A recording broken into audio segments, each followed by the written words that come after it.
Playing part in a blood-soaked epic is sure to change a person, especially if they're only 14 years old. These former child actors may have grown up, but they'll never forget the roles that got them started. Drew Barrymore captured hearts around the world when she starred in E.T. the Extraterrestrial as Gertie, one of the children who forms a bond with the lovable alien. She was just 7 years old at the time. Child stardom was rough for the young Barrymore, who grew up in an abusive home before being thrust into the limelight. Not only did she come from a family of famous actors, but there was also a pattern of alcoholism that ran through each generation. Luckily, she had a special relationship with Steven Spielberg on the set of E.T., with the director making an effort to not rob Barrymore of her childhood during production of the film. Be good. Yes. By her teenage years, however, Barrymore had already been exposed to the world of drugs and promiscuous Hollywood parties. She was 13 when she first entered rehab for substance abuse, and it wasn't her last visit either. As the actor told The Guardian about this period of her life, "I never went all the way into darkness. There were so many things I could have done that would have pushed me over the edge, and I just knew not to go there." Taking on the title role in the film adaptation of one of the most popular book series in the world was tough for Daniel Radcliffe, especially since he started doing it at the age of 11. Starting with Harry Potter and the Sorcerer's Stone, Radcliffe made regular big-screen appearances as the boy wizard over the course of a decade, with millions of fans watching him and his co-stars grow up. Radcliffe stuck with Harry Potter for 10 years out of love for the character, although it took a toll on his personal life. He dealt with the pressure of living up to expectations by drinking, but it wasn't long before the coping mechanism brought some unique downsides. He told BBC Radio, "If I went out and if I got drunk, I'd suddenly be aware of there being interest in that, because it's not just a drunk guy. It's, oh, Harry Potter's getting drunk in the bar." Radcliffe got sober in 2013, a few years after the release of Harry Potter and the Deathly Hallows Part 2. He's since had quite the eclectic career, with offbeat appearances in Swiss Army Man, the TBS comedy Miracle Workers, and even Merrily We Roll Along on Broadway. Macaulay Culkin rose to international acclaim through his role in 1990's Home Alone as Kevin McAllister, a boy left unsupervised at Christmas time who has to outsmart a pair of nitwit burglars. The movie was a massive success, earning the 10-year-old actor a theatrical sequel, plenty more memorable roles, and even a hosting gig on Saturday Night Live. However, Culkin didn't like the attention that followed Home Alone. In particular, the friendship he forged with Michael Jackson after the movie's release led to speculation of wrongdoing on Jackson's part, which Culkin has denied. As his life became tabloid fodder, Culkin felt overwhelmed enough by the attention that he quit the business, telling Time, "People thought I was doing heroin and spending all of my money, the whole cliché, classic tale of a child star. But I'm not going to go down that route." What do you mean? Guys, I'm eating junk and watching rubbish. You better come out and stop me. Although he took a step back from acting to go back to school, Culkin seems to be doing just fine nowadays. He started a family with fellow former child star Brenda Song, and still makes occasional appearances in movies and TV shows. The year after Home Alone was released, some of Macaulay Culkin's fame rubbed off on Anna Chlumsky when the two acted together in My Girl. At 11 years old, Chlumsky's performances in the film and its 1994 sequel were memorable, especially given the gravity of their subject matter. However, the child actor didn't remain in the limelight for long, opting to finish high school and pursue higher education rather than chase fame. Chlumsky ended up taking an office job at a publishing company after graduating college, while keeping acting as a side pursuit and making brief appearances on shows like 30 Rock and Law & Order. She gained further recognition as an adult when she was cast in HBO's Veep as political operator Amy Bruckheimer, a role that earned her 6 Emmy nominations for Outstanding Supporting Actress in a Comedy. Chlumsky shared her candid thoughts on My Girl with the Daily Beast, saying, "I think it's a great thing that it was a resonant film and it meant a lot to a lot of people. But I think when you're constantly identified with something that happened so long ago, and that was at an age that is not your age now, it just becomes sort of unfair." Despite that, Chlumsky still credits My Girl with inspiring her return to acting as an adult, thanks to a fortune teller who recognized her and advised her to go back to the craft. When Huy Quan took home the Best Supporting Actor Oscar for playing Wei-Min Wang in 2022's Everything Everywhere All at Once, it was a massive boost for his career after several decades out of the limelight. His story starts back in 1984, when 12-year-old Quan got to be Harrison Ford's plucky sidekick in Indiana Jones in the Temple of Doom. Okie dokie, Dr. Jones, hold on to your potatoes. Short Round should have been the first in a long series of successful roles for Quan, but that didn't end up being the case. Even after a second successful appearance in 1985's The Goonies, he struggled to book roles. This was hard on the young Quan, who had fallen in love with acting on the set of Temple of Doom.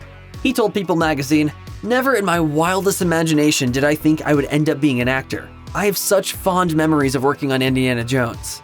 Of course, not everybody in Hollywood forgot about Quan. The actor kept in touch with Steven Spielberg after the production of Temple of Doom, even receiving annual Christmas presents from the director.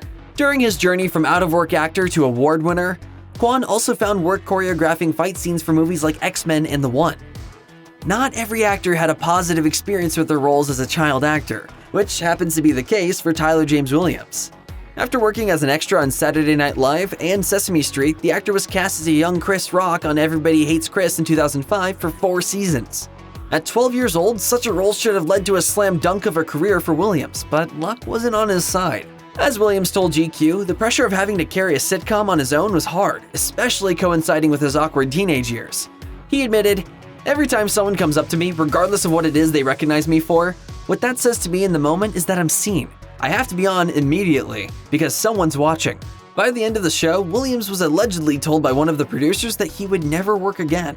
Luckily, Williams didn't let that comment get the best of him, and he took a step away from acting to study the craft before landing roles in The Walking Dead and Dear White People. Eventually, he had a second breakthrough as part of the cast of Abbott Elementary, and this time the actor walked away with 3 Emmy nominations for his role in the show. So far. Disney Channel has a knack for turning young performers into worldwide sensations, and in the late 2000s, none were more popular than Miley Cyrus.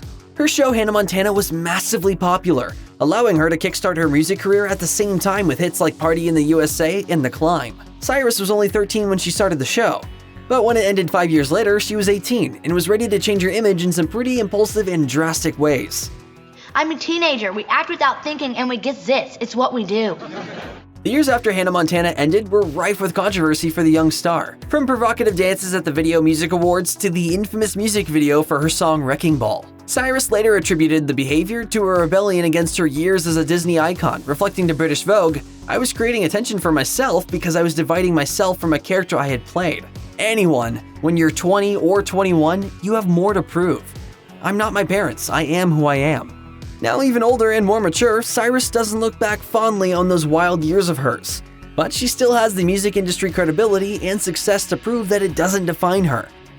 Kristen Stewart wasn't quite a child actor when she played Bella Swan in Twilight, as she was 18 years old.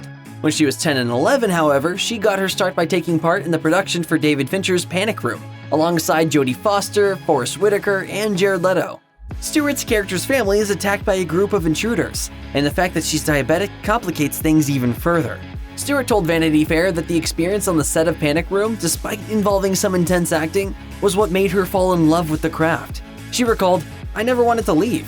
Every time I had to go home because it had been 9 hours. I was like, why? I'm fine. I can kick it. I can hang. I'm not tired." She even remarked that she's much different as an actor now, as she feels more sensitive to the things she performs compared to how easily she was able to handle it as a child. Years later, Stewart and Foster reunited when the latter was honored with a star on the Hollywood Walk of Fame, with Stewart crediting the Silence of the Lambs star for being a role model to her younger self. Game of Thrones was a difficult show to make, with a number of actors having to make it through 8 seasons of sex and violence. Assuming their character wasn't brutally killed off, of course. This was definitely true for Sophie Turner, who played Sansa Stark, and it was compounded by the fact that she was only 14 during season 1.